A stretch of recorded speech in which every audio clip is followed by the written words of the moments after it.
খেয়াল করেন পিসিওডি যাদের মেয়েরা তাদের প্রধান প্রবলেম হচ্ছে যে তারা কারো কথা সহ্য করে। ইগো মানে এত টন টন করে, ইগো মানে একটু যদি কোথাও লাগে ঠাস করে ফেটে দেবো, বাস্ট হয়ে যাবো, মানে ধরেন আগ্নেয়গিরির অগ্নুৎপাতের মতো, মনে করেন হিরোশিমা নাগাসাকির মনে অ্যাটম বোমার মতো প্রশ্ন।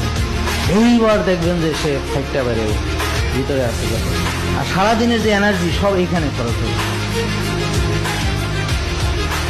নাকি। খেয়াল করে দেখেন তো পিসিওডির এদের কিন্তু সাংঘাতিক ইগো থাকে, খুব ইগো থাকে এদের, মারাত্মক। এবং কে কি বললো, ধরেন একটা কথা কেউ বলছে, অন্তত এক সপ্তাহ নাইলে 15 দিন এই কথার মাথায় খালি এরকম ঘুরবে, ওইটা আর বেরোবে না। মানে মনে হচ্ছে মাথার মধ্যে কেউ জাবর কাটতেছে, মানে কেউ এসে ওটার ভিতরে এসে এরকম, বুঝতে পারছেন, বুঝলেনি কথা।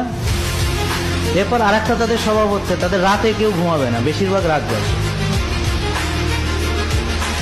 ঘুমাবে। এবং আরেকটা স্বভাব হচ্ছে তারা অতীতে কি ঘটেছিল, যেগুলো তার জন্য খারাপ ঘটনা, বা স্বামী এই কথা বলছে অমুক দিন তমুক তারিখে, বা অমুকে এটা বলছে, বা অমুকে, ও সারাদিন বসে বসে, ওর তো আর কাজ কাম নেই, কাজ কাম করার তো লোক আছে, বুঝতে পারছেন। ও বসে বসে ভাবে যে সারা জীবন ওর সাথে যে খারাপ কি জিনিস ঘটছে এগুলো সারাদিন ভাবে।